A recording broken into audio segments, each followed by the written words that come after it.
once again of systemic racism. We'll have constructive talk today.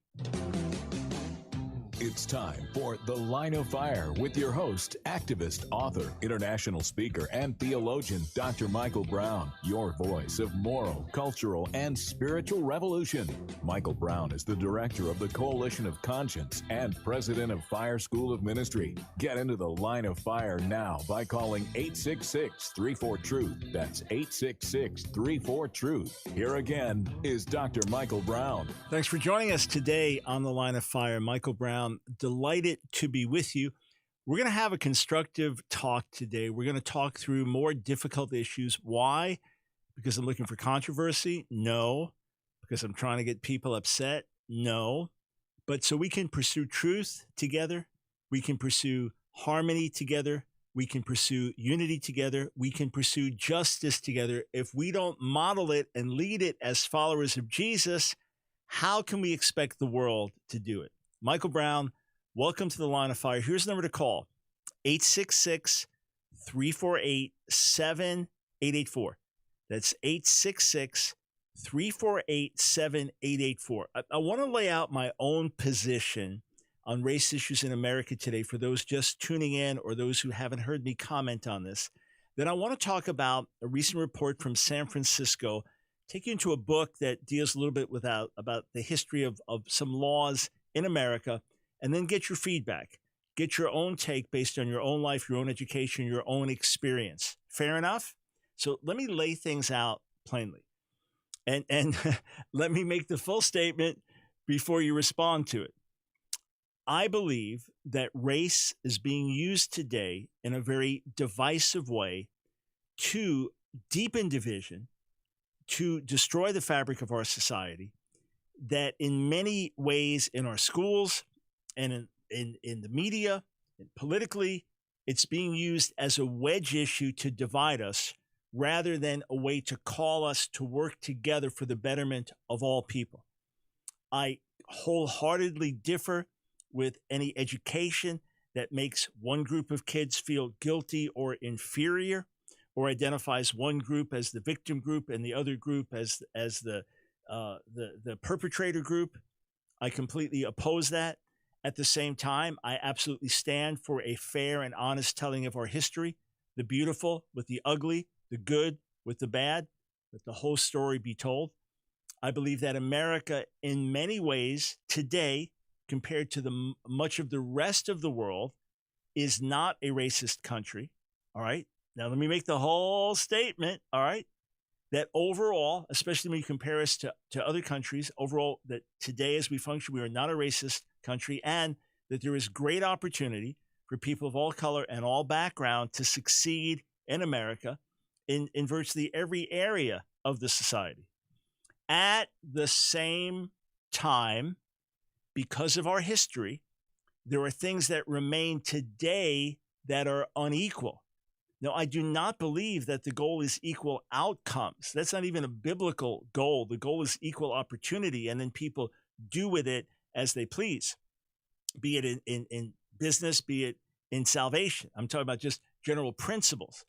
But there are inequities that remain because of our past system and because it put certain groups of people much further back, all right? So they're starting the race further back, or they're starting the race with extra burdens on them, because of which, as followers of Jesus, we should always be working to do what we can to level the playing field, all right? So those are my views.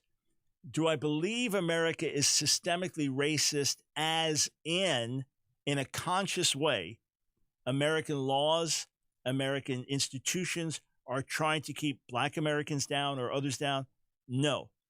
Do I believe that there are vestiges of things in different systems that still need to be looked at and addressed? Yes. All right. So a lot of things have to do with terminology. A lot of things have to do with what we mean when we say a particular thing.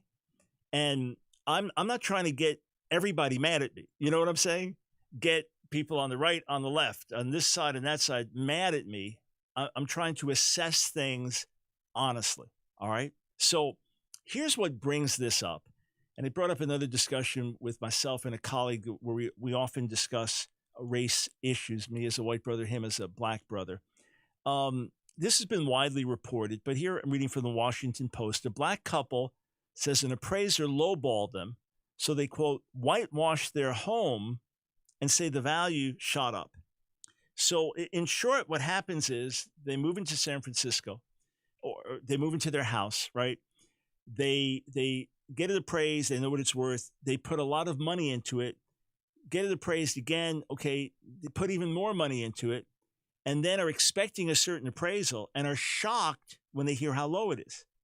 So they decide to call another company.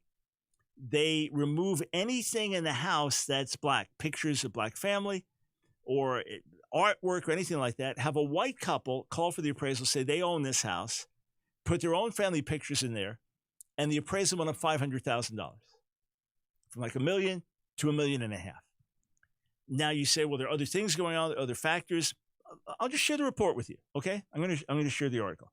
Paul Austin said he felt good as the appraiser roamed his North California home last year, ticking off some of the $400,000 worth of improvements he and his wife had made to the property. The appraiser noticed the new fireplace. Austin told the State Reparations Task Force in October, mentioned a room they'd added and complimented the view from the new deck. So it goes on, the whole story. When they did the appraisal, it came in a little under $1 million, and they were shocked because they knew what they paid for it. They knew they had put $400,000 of work into it. They had expanded the living space substantially, and things are very expensive in San Francisco. Think $1 million house, $1.5 million. Yeah, well, you don't get a whole lot for that in San Francisco. So if they put all that money into it, expanded it, they were expecting to see a lot more. So the new appraisal, when it was, quote, whitewashed, came in at $1.48 million. So even if it's a few months later, your real estate doesn't jump from $1 million to $1.5 million in a few months. So according to the lawsuit, they believe the first appraiser gave them a lowball valuation because they're black. You say, they're just imagining it. It's just somebody lowballed them. And it just so happened when they, quote, whitewashed the house that the appraisal came in high. Some will say that. Others will say, you know how common this is? This is not the only time something like this has happened. When are you going to get it that people look at blacks, whites differently in America? This is a conversation to have, right? If we don't have it, someone's going to believe one way, someone's going to believe the other way, and we just sweep it under the rug. Well, let's talk about it. And your own life experience, you might call in and say, man, we know similar things that have happened. Or someone else calling, I'm an appraiser, and under no circumstances would that factor in. You can weigh in, 866-34-TRUTH. So the appraiser and her company did not respond to the Washington Post, so we don't have their side of the story. Austin, says the gentleman, told the State Reparations Task Force in October he believes the property was devalued, quote, because we are in a black neighborhood and the home belonged to a black family. Now, when an appraisal is done, you factor in other homes in the area, right? And then you get comps out in the immediate area. So let's just say you have a home that's worth $250,000. And the homes in the community around you are all worth at least $250,000, some worth $350,000.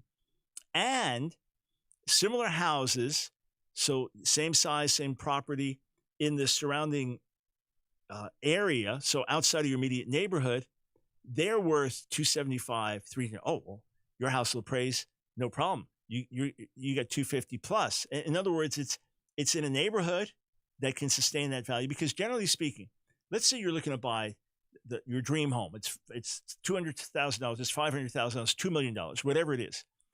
If it's a $2 million home, you're not going to find it in a community where all the surrounding houses are worth $150,000. People don't build like that. So you factor in what the neighborhood as a whole, the houses are worth there. You factor in comps.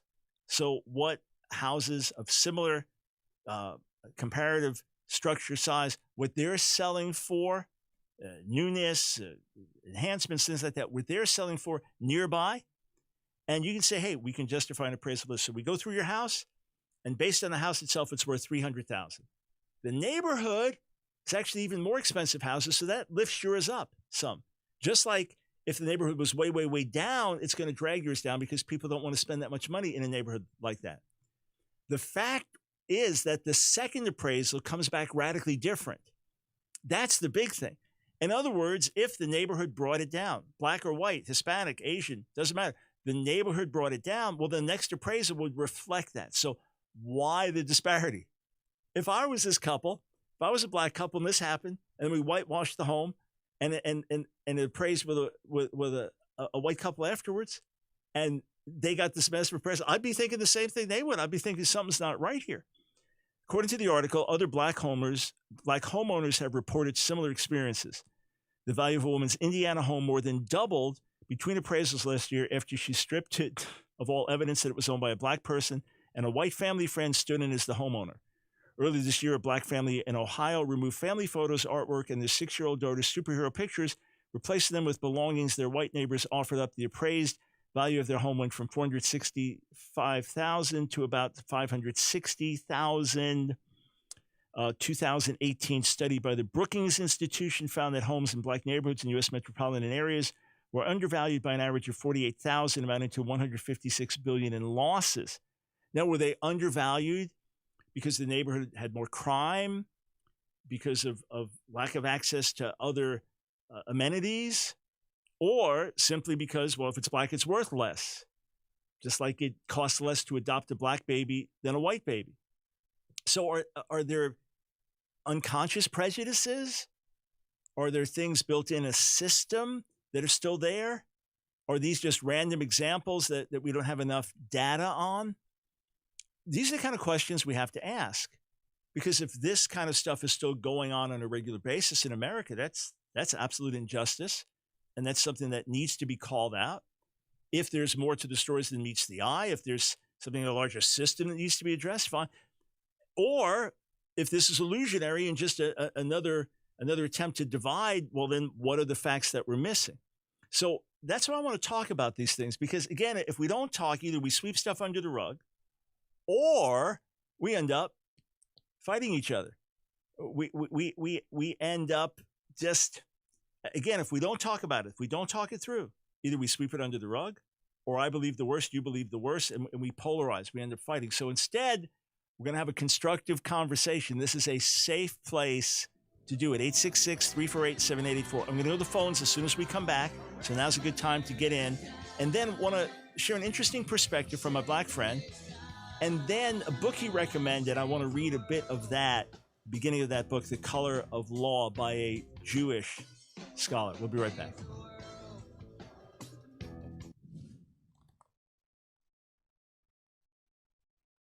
One of my friends pastors a church that I believe is the most giving church in America in terms of the amount of funds that they donate to missions and other causes, maybe the most giving church in the entire world. But he said to me years ago, we do not preach prosperity, we preach generosity. In other words, our emphasis is on giving. Our emphasis is on honoring the Lord by giving. He is a giving God. In his love, he gives. And our love for him and love for others, we give. We give to him, and we give to meet the needs of a needy world around us. And look at what Paul writes, an amazing principle, 2 Corinthians chapter 9, verse 6.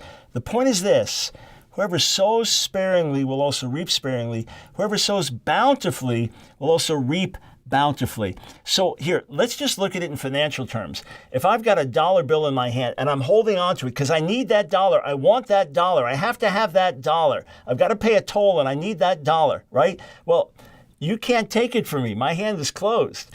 On the other hand, if it's open, you could take it from me, but if it's open, I can also receive. See, if it's closed, I can't receive. If it's open, I can receive. So if I am open-hearted, if I am generous, if God smiles on me and blesses me and I think, this person has a need here, I could be generous towards them, then it opens up a path and fountain of generosity where God can now entrust more because he knows our heart is not to build our own kingdom or to better ourselves, but to help others. So generosity begets generosity. It's the same with our time. It's the same with our attitudes towards others. As we're generous and gracious and kind towards them, it begets that type of response back to us. And as we are generous with our funds for the gospel and to help help others, it begets a return in that way, which creates a cycle of giving and life and blessing.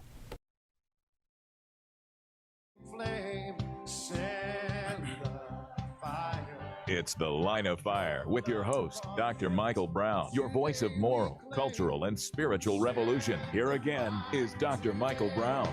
Thanks, friends, for joining us on The Line of Fire, 866-34-TRUTH. When I sent that article from the Washington Post to my Black-believing friend, again, we often interact and do our best to sharpen each other in our perspective and understanding.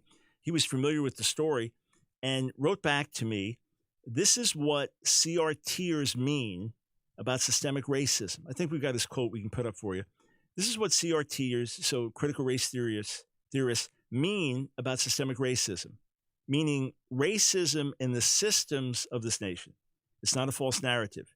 How could a country that needed more than one civil rights bill not have racism in every part of its structure via people who believe that they are superior and need to preserve their place? In other words, the past racism is reflected in past laws, and some of those laws or practices or customs or vestiges are still felt today. That's his perspective, and that's what we are talking about. So listen, I'm going to go to the phones momentarily. Let me just say this. When I bring this up, I'm going to bring broad sides here, okay? I'm going to get attacked from both sides. One side thinking I'm just trying to be woke and prove something. The other side, as if we're divided, okay? As if they're sides. The other side, I'm not going far enough. So I am not trying to gain human favor here. I am not trying to impress anybody by being woke or being unwoke. I'm seeking to have a constructive, honest discussion where we can talk freely and we can differ freely and we can learn from each other. Fair enough? So if someone calls in and you're really upset with what they have to say, well, the same way I'm giving them space, I'm giving you space. So let your thoughts be heard. And we'll start with Charles in Raleigh, North Carolina. Welcome to The Line of Fire. Charles is gone already. We'll tell you what, we'll stay in Raleigh. We'll stay in Raleigh and we'll go to Taft. Welcome to The Line of Fire. Thanks for calling. Hi, Dr. Brown. Hey. Love your show. Thank you. I just want to say I appreciate the opportunity to provide constructive feedback. And I'm coming from the point of view that I believe a lot of what you said is true. I agree with. Some of it I don't. From the simple fact that we're all humans, systemic or whatever, those are systems that are put in place by humans, but humans are governing them. So if we look at our political system and we look at who's running the political systems, they're only as good as the people in those positions. And if those positions hold, I would say, personal, if they're trying to, let's just say an official wants to keep their job and they want to go with the status quo of their party affiliations and they're not willing to break with those. In other words, they get caught up in the system. We're all human. We all have,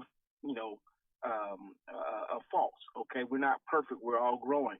I think this whole thing has to. I don't think we'll ever solve this, but I think that it comes down to people wanting to do an honest self-assessment and realize that everybody has biases, regardless of your race, on some points or another. It's just whether or not we're willing to be honest with our own selves and say, hey, have I done a fair job of being fair? I think just in our everyday lives, we have biases that we form that out of habit, we think things out of habit because we're either conditioned to in the way we were growing up, but willing to have those conversations, willing to actually honestly do a self-assessment and say, hey, am I part of this? If you want to look at systemic racism, if you're a politician and you have a political part in making things better or worse, are you administering that policy effectively, equitably to the populace, or are you going with the status quo, and whether it be your party affiliation to enact certain legislation that is you to yourself say is a little bit one-sided or the other? but that comes down to every situation that we have in our life and Right, in our right. jobs and in the systems that we work in, you know. So it basically starts with us, within. Yeah. You know, the systems are only as good as the people. Yeah. So to jump in on that, you know, a lot of times we do just go with the crowd, whether it's religious belief or a practice or a mindset or how we respond to a political report. We're kind of in these echo chambers, and we're expected to all think the same way and do things the same way. And often we really don't step back and ask deeper questions and allow our views to be challenged. So yeah, you're absolutely right. And that's the biggest thing is, okay, well, interpersonally, what can I do to be godly, to pursue justice, to be fair, to be righteous? What can I do to work against discrimination wherever I see it in any way in the sphere in which I live? That's the key thing. And it does come down to us individually. Hey, thank you for calling in. Let me just say this. I do not believe everything is race. I do not believe everything is a matter of race. I believe some in society are pushing it and making it that case. Just over the weekend, doing some writing, chilling a little bit, watching a football game, and I was just watching players from different ethnicities and colors celebrating. I thought, you know, they're all on the same team. And they're like, well, that was a good play, but he's white. Well, he's from Honolulu. Well, no, he's black from Nigeria. Or no, they're on the team together. And for the most part, we're working together for a common good. Where there are disparities, where there are issues, we should address them, and we should have conversations, because we should care if there are inequities. If someone's using race to divide, that bothers me. I care about that. If there's a genuine inequity, I care about that as well. Let's go over to Anthony in Richmond, Virginia. Welcome to the Line of Fire. Hi, Dr. Brown. I just wanted to say I worked in Africa I lived in Africa for 2 years. And from my perspective, I noticed that when I came back, it became clear to me that black people in America have I hope this isn't offensive. It's just a statement of fact. Black people in America have a very high standard of living compared to what I witnessed in Africa. And I think this country has afforded them and all people, not just black people, a great opportunity to be successful in life. And that doesn't mean there isn't racism and problems. Mm-hmm. But when I left Africa, there were people begging me to take them home with me back to America. And they were willing to leave their entire life behind, their families and their friends, to come to America. And I just don't think that happens if they're any notion they're going to enter into a society that's systemically oppressed against them. We have immigrants from all over the country, all over the world coming to this country who are non-white, leaving their majority non-white countries to come here. And that just kind of refutes the notion that this society is set up to oppress them. So I agree that America today is not set up to oppress people of color, African Americans, or others. I agree that it is not set up to do that. I agree that most of the world would prefer living here because of the opportunities and freedoms. But two questions for you. Number one, what does this have to do with the fact that people were enslaved, brought here against their will, and suffered under unjust policies for a couple plus centuries of our history? In other words, if someone wants to come over freely today, you can't compare that to someone that was brought here as a slave. I mean, you don't want to make that comparison, correct? No, I'm not trying to say that. Oh, yes, okay. there were injustices. Yeah. There were injustices. No, I just wanted, because someone could misunderstand that. I just wanted to give you the opportunity to say it. So here's the other question. So again, I agree that America as a whole is not set up today to oppress one group or keep a group down. And two, I believe that America has amazing opportunities, which is why so many people are trying to come into our country rather than fleeing our country. But on average today, your average black child in America, do you think that they have the exact same opportunity in life as your average black child, your average white child? So as far as educational opportunities, as far as family background, heritage, and things like that, do you think they have the exact same, they start at the same starting point, that the playing field is completely equal? they don't start at the same starting point, but the system is set up so everyone does have the same. I would actually argue that the system is set up almost against white people when you consider affirmative action and looking at, the statistics of who's receiving most of the welfare money. Again, I'm not trying to be offensive, but No, I asked for people to talk honestly. That's, but if you look at the way the system is set up, I would argue that it's actually set up to hamper white people. And again, that's part of that is because of the history of this country. And we did have an unfair advantage. And it was at one point systemically oppressive. So I'm not arguing against those policies, but as you look at it today, yes, I do believe that all races have in this country approximately an equal chance of succeeding according to the system we have. So the challenge, so I understand what you're saying, and then some of the affirmative action, you're having complaints now from Asians, say, going into some of the best schools in America, that they're being discriminated against because they're Asian and they're not black, so they're not getting the same opportunities. In other words, even though they're ahead here, and here, they're being discriminated against. So understand those concerns for sure. But let's just say Native Americans. Your average Native American is growing up in an environment that is so difficult, so oppressive, very, very hard to get out of. So you have a lot of Black Americans that are still growing up in an environment today with greater poverty, with more broken homes, with less educational opportunities. And some of that ties back to the vestiges of the past. So my heart is, okay, well, how do we address that? It's not a current injustice, it's a current reality based on past injustices. What do we do together to try to level the playing field?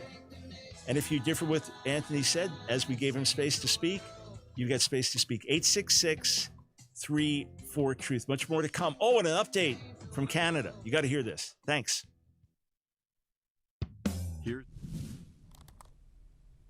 Have you ever heard it said there's no such thing as an atheist, that no real atheist exists, that everybody really knows there's a God? Well, I don't agree with that. And my wife, Nancy, who was an atheist when we met at 19 and a hardcore atheist at that, had been ever since she was maybe 8 years old. She absolutely takes offense in that statement. Now, if you mean scientifically, that it's impossible to prove the non-existence of God and therefore you cannot scientifically demonstrate that, okay, that's another subject. But are there people who sincerely and genuinely in the heart of hearts do not believe that there is a God, that there's anything beyond the material realm? Certainly. Do some of them hate the God they deny? Exodus chapter 20, verse 5. Exodus chapter 20, verse 5, in the Ten Commandments, God speaks about the idols. You shall not bow down to them or serve them, for I, the Lord your God, am a jealous God, visiting the iniquity of the fathers on the children to the third and fourth generation of those who hate me. So, yes, there are some people who hate God. They see who he is, they see what he stands for, they believe he's real, and they hate him. There are others that deny his existence, but act as if they hate him. You know, the summary of many of the new atheist books, the Richard Dawkins, Christopher Hitchens books, the best summary of some of them is, there is no God and I hate him. So there are some people who hate what this God stands for, or hate what they believe this God has done in the name of religion, or hate the God of the Old Testament, but they deny his existence. So that's an interesting thing. But there are other atheists that simply, intellectually or experientially, don't believe there's a God. And they don't go around hostile and angry towards him all the time. That's a fact.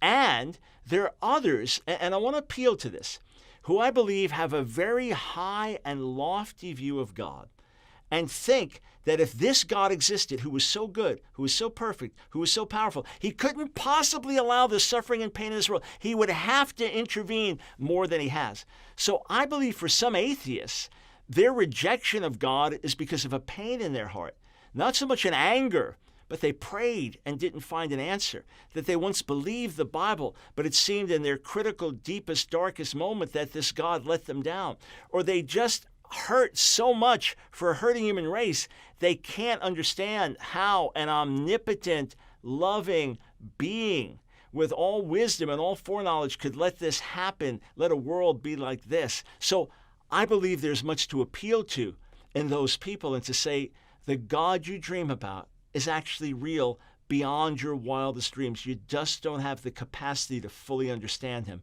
I want to introduce you to that God.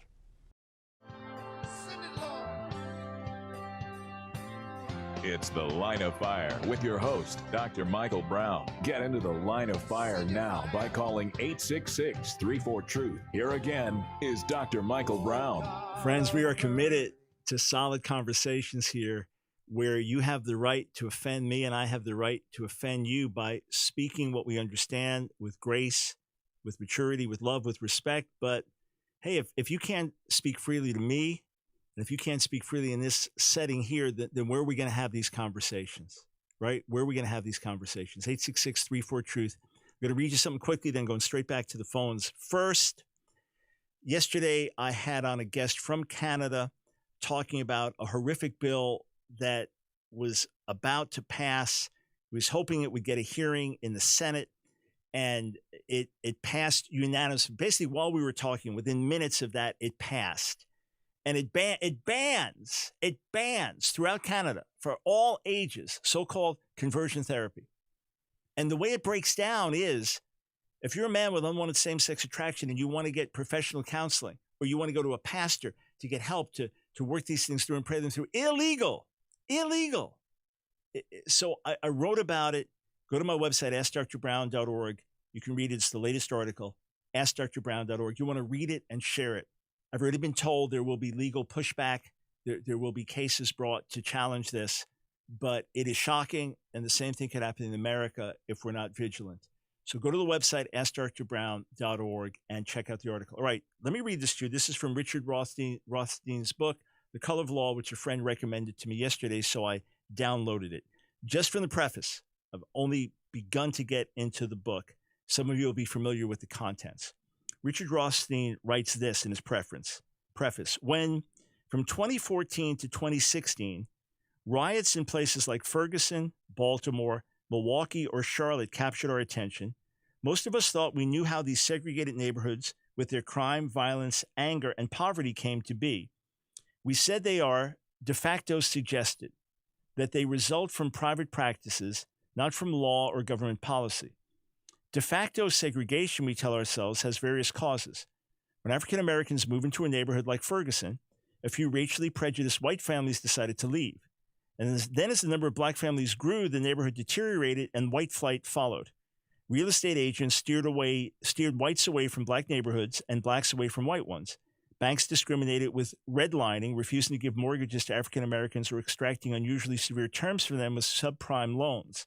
African Americans haven't generally gotten the educations that would enable them to earn sufficient incomes to live in white suburbs, and as a result, many remain concentrated in urban neighborhoods. Besides, black families prefer to live with one another.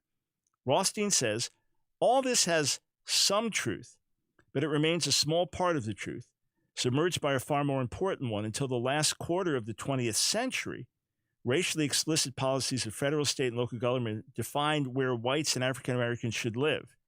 Today's residential segregation in the North, South, Midwest, and West is not the unintended consequence of individual choices and of otherwise well-meaning law or regulation, but of unhidden public policy that explicitly segregated every metropolitan area in the United States. The policy was so systematic and forceful that its effects endure to the present time. Without our government's purposeful imposition of racial segregation, the other causes, private prejudice, white flight, real estate steering, bank redlining, income differences, and South segregation, still would have existed, but with far less opportunity for expression. Segregation by intentional government action is not de facto, rather it is what courts call de jure segregation by law and public policy. Is that true? Certainly the past, much of the past, it's been true. Are the vestiges of it still there? Or if the past set it in place, have we been able to fix it? It's conversations to have. Guilt trip. Dr. Brown, do you feel guilty because you're white? The thoughts never once occurred to me. It's never once occurred to me any more than I should feel guilty for having eyes or a nose. It doesn't exist in my universe, thoughts like that, to be perfectly candid with you. So don't read something, oh, you're just trying to be woke to please people on the left. That thought is abhorrent to me. The first thought has never occurred to me. The second thought is abhorrent to me. I love Jesus, therefore I love justice. I love Jesus, therefore I love my neighbor. Therefore, I want to talk about these things with my friends and with my neighbors. Fair enough? All right. To the phone. Let's try to reconnect with Charles in Raleigh, North Carolina. Charles, do we have you this time? Yes, you do. How you doing, Dr. Brown? Good. Go ahead, please. Good. Well, I think you have been juicy smolleted. Let's look at some facts here. You indicated that there are people in this country that are trying to divide the race, correct? Yes, sir. Okay. Well, I would list among those groups the Washington Post, the Brookings Institute, and whatever reparations group this was, and those are the three sources you quoted for this appraisal. Well, just hang on, Charles. I quoted Washington Post because a lot of people have access to it. It was reported in other publications. But okay. So let me just ask you something, Charles. Do you believe in doing serious research? Yes, I do, and I've done a lot of serious research both on mortgages. Great. All right, so and race relations. Yeah, I want you to weigh in a second, but you do realize that you have to go and check primary sources. In other words, something's reported by so and so. Now you have to check the primary source. The reason I got a PhD in Semitic languages is to do that. So I would just say, aside from the insulting Jussie Smollett thing, which is really beneath you if you want to come across seriously, and the kind of dialogue we want to have here, and aside from impugning me because I happen to quote something that the Washington Post published, go to the primary sources. Let's discuss those. You basically shoot yourself in the foot and make yourself out to sound like I once quoted something on CNN to say, even CNN is saying this. And people said, I'm not following you anymore because you quote CNN. It's almost what you sound like. So let's just talk facts and get past the unnecessary insults, because that just degrades your position. And let's talk where you differ, okay? Okay. Well, first of all, I didn't mean it as an insult. Those three organizations are invested in dividing us by race. But that aside, in your opinion, the Jussie Smollett thing was not meant as an insult. Right. That was not meant as an insult. No, I think those. I think no. I just meant that those three organizations have some investment in that. But to get to the bottom line, we talk about this was kind of. The indication from them was that this was sort of a redlining of these particular homeowners and reducing their equity and their value. Yep, based on them being black. That was the accusation. Right. Okay, the problem with that theory is it doesn't matter what the particular the redlining is about an entire neighborhood. So unless the entire neighborhood went from black to white, whitewashing one particular home just doesn't make any sense from the standpoint of what any lender or any appraiser or any adjuster would be involved in doing. Mm-hmm. The whole thing really seems to me to be a false flag from the beginning. Mm-hmm. I don't believe the story is what I'm saying. And Got it. Okay, that's fair enough. Fair enough. That's and again, this look at how many times people on the left have gone out of their way to paint nooses, to paint swastikas, to hang a noose in a NASCAR garage, to do all these things, and almost without exception, Dr. Brown, almost without exception, they are shown to be false flags. Let me ask you this, Charles. We have lists of maybe 300 examples of that in LGBT issues of these false flags. Was it ever determined who hung the noose in the NASCAR garage? I think it was actually determined it wasn't even a noose. It was just a rope that was used for something else. Right. Even a noose. Okay, because I didn't want to give the impression that it was right. It was reported as a noose. Right. I didn't want to give the impression that someone on the left hung a noose and then reported it as a racist thing. Basically, the question was whether it was actually a noose or not. So it was the way it was reported. Right. And okay. I'm going to go out on a limb and say that whoever reported it, because 98% of the media is to the left, was someone on the left. Right. That could well be. That could well be. Yeah. Hey, listen. Yeah. If you did not mean your opening comments in an insulting way, I apologize for hearing them that way. No, I love your show. I was trying to be funny with the Jussie Smollett thing. Got it. Okay. Well, I apologize for thinking it was intended as an insult. My point is, if you got something to say, let's try to get to that, because otherwise, so many people that would hear what you have to say won't hear it. But anyway, all good. We're clear. So from your viewpoint, something's fishy with the story, and Very fishy. Just simply from a real estate standpoint. I mean, again, if you're going to, it doesn't matter what the particular homeowner is. It only matters what the neighborhood is. And if this was a black homeowner in a neighborhood that was 80% white, 20% black, it doesn't. That's what I mean. well, I think they said though that it was a mainly black neighborhood, and they felt the house was undervalued because of that. But your point would be, so if a white person showed it, that wouldn't affect it. That wouldn't get a higher appraisal. Right, but weren't you comparing the same house to the same house? So it doesn't matter. I mean, so if it was a black neighborhood when the $1 million appraisal came in, then I'm assuming it was still a black neighborhood. Exactly. So you're saying, right, so a white person showing it, in your view, would not affect that overall. Hey, Charles, I appreciate you calling in, and glad we got past the misunderstanding of the humor at the beginning. So that's perspective from Charles. Phone lines are open, 866-34-TRUTH. Let's go over to Michelle in Winston-Salem. Welcome to the Line of Fire. Thanks for having me on, Dr. Brown. You're welcome. I actually missed the whole part about the redlining, so I won't comment on that. But I was just listening to the last caller that just returned from Africa. Mm-hmm. And I disagree with him as far as what the policies, or if white people are being hampered by today's policies. Mm-hmm. I feel like it's black people being hampered because we're not all, but a lot of people are out here that are receiving too many governmental benefits, and it's hampering them as far as moving forward with life. Do you mean the welfare system and the way it's been set up? Yes, has been intentionally set up to keep black Americans down? Exactly. And Mm-hmm. a lot of policies that have come in since the 60s, 70s have basically ruined, to me, the African American families. If 100 years after slavery, we were doing so much better than we were, 60 years after the civil rights movement. So to me, these policies, a lot of these policies are hurting us. And as far as the education, you brought that up while you two were speaking. To me, it's cultural. Not having a two-parent household. It's about zip code. A lot of these Democrats don't want black students venturing out and finding better education. A lot of them are stuck in the schools that they are. So in other words, and just because we had a break, let me just put this together. The policies from the Democrats that are supposedly helping black people are just a continuation of previous Democrat policies to keep blacks down, and even the incentive to have children out of wedlock to get more welfare contributes to this. So that is a perspective many others have shared as well. Hey, Michelle, thank you for calling in. Hey, friend.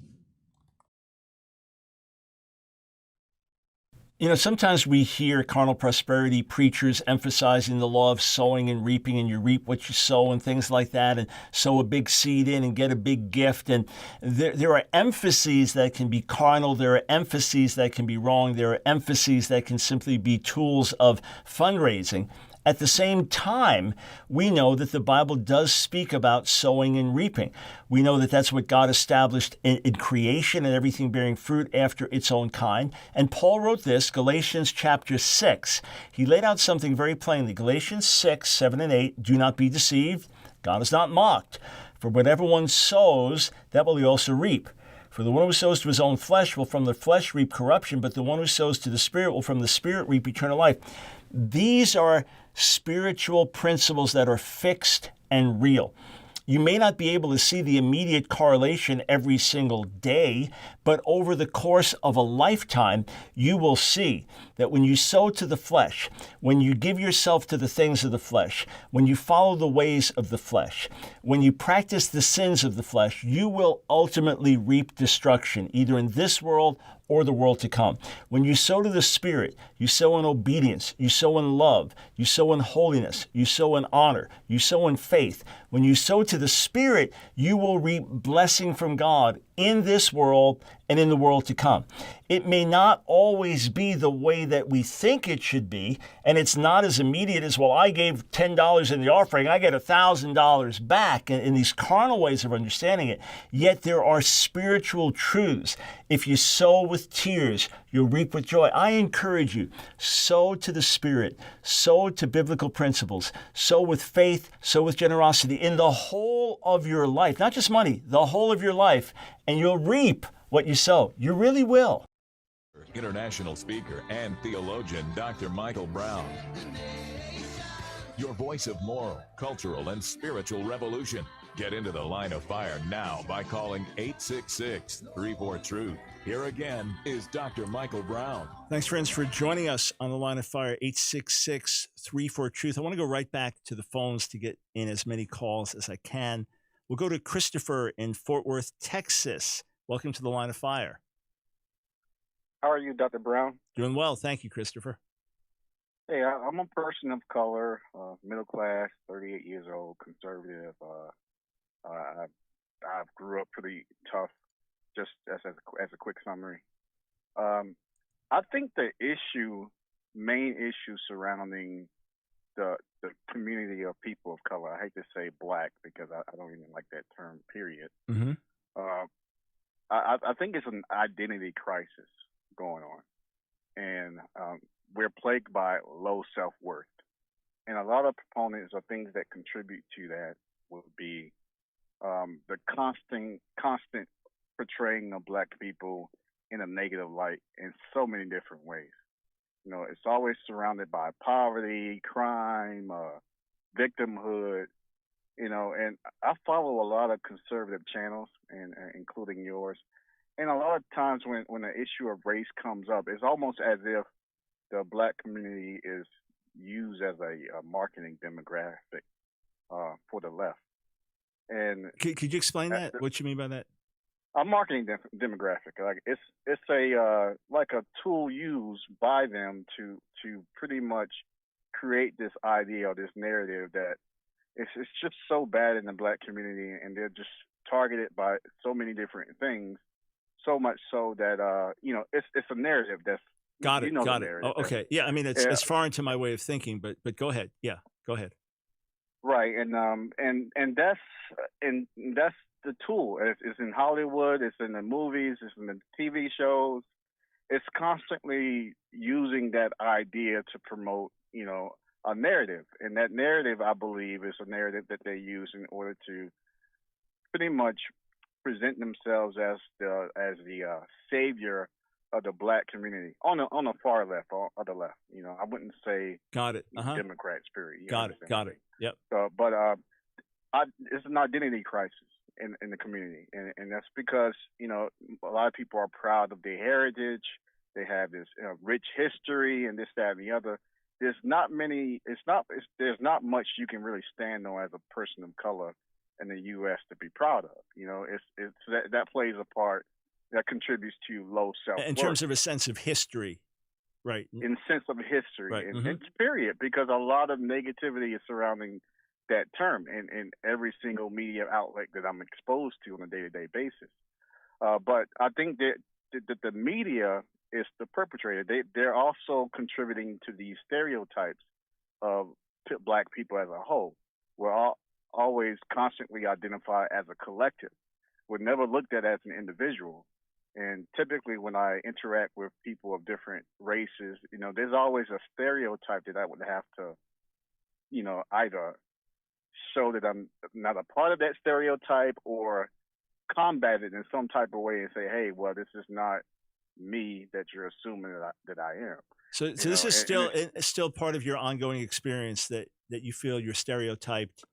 And growing up. Okay. I grew up hard, and it's hard. And I say, and it's hard because you know, of course, you know, I hear all the arguments, you know, between whites and blacks, and we hear, you know, well, it's the crime, it's the, you know, the broken homes. We hear all that, you know, and they say, well, you know, if we can just, you know, start, you know, fathers stay in the home, or if you could just stop doing this, that, and the other. It's like everybody's an expert, but they never really go into the mentality of the people in this country, you know, people of color in this country.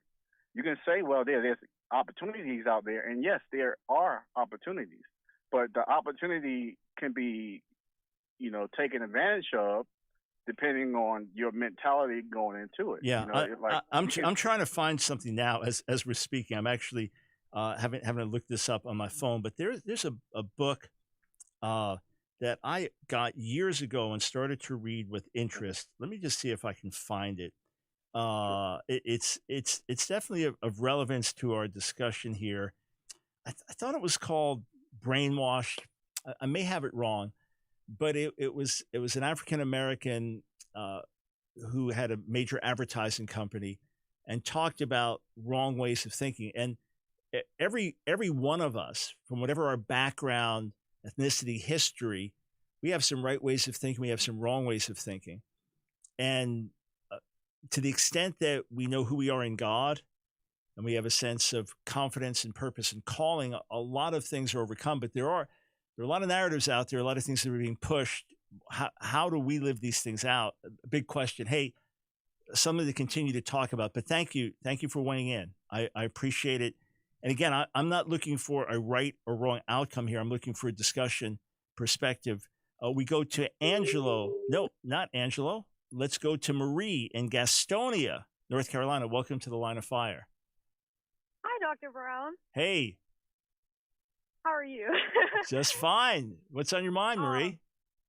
Well, me and my husband, we go to work around this time every day, so we usually put this radio station on, and we like it because me and him come from very different backgrounds, and similar in some ways. So we like to have discussions, and I just wanted to call and just put my own discussion in there. Do it. And I really do agree with some of the people who have been calling, saying that it's like the media and the politicians that are pretty much like using people of color to kind of like sell this narrative, like, we want to save you, like, you guys really need this help, you guys are like, in poverty, kind of just like victimizing them. And I just as a Christian, I know that the world right now, like, it's not like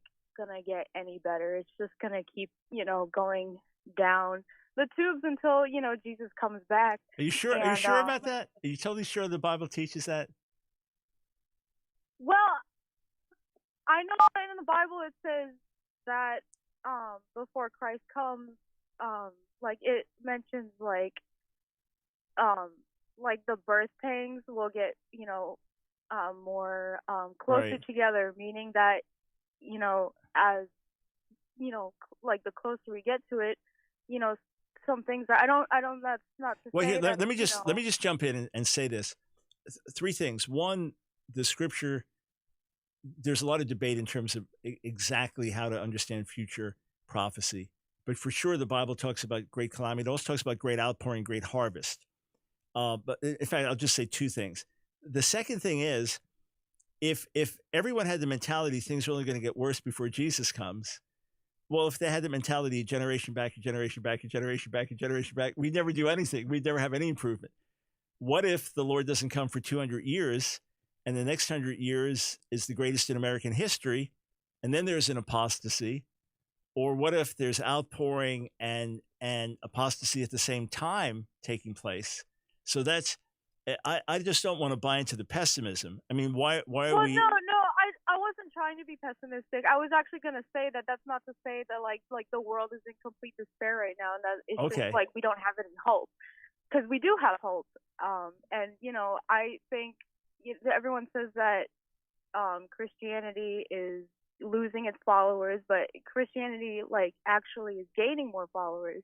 We have hope, and there's a lot of good resources out there, and a lot of good messages of the gospel to help bring people to Jesus. And I guess what I was trying to say is like, it's just we're gonna get closer to that point. Yeah, well, here again, here's the thing: that the attitude should always be one of faith and confidence in God, even if the whole world falls apart around us, right? So ultimately, the attitude should be that we believe God and we are overcomers. So in the midst of it, we have a positive attitude, right? But I just jumped in also because we're at the end of the show, and I wanted to make sure I said a few things. Thank you for weighing in. Maybe next time we'll hear from your husband. But thank you for both listening. So I just want to put some things together. There are many people in America today, be it individually, be it institutionally. There are many people in America who want to deepen our divisions over race. I oppose that. There are many in our society who want to make everything a matter of race. I oppose that. I believe we must come together across racial and ethnic boundaries. We must listen to each other, and we must do our best to give equal opportunity and level playing field for all. In some cases, it's easier done than others, but that's the goal. Let me repeat. I stand against those who constantly try to divide us over race. I stand against those who make everything into a matter of race. I stand with those who say, especially as followers of Jesus, let us listen to one another. Let us compare our life experiences. Let us separate fact from fiction, and let us do our best to work towards equality and justice, meaning equal playing field, not equal outcome, not some socialist communist utopia, but an even playing field for all. Let's work together to make that a reality as much as we can, be it in our neighborhood, be it in our immediate family, be it in our church circles, be it in our business. Let's do what we can, because that's what we should do as followers of Jesus who love justice and who love our neighbors.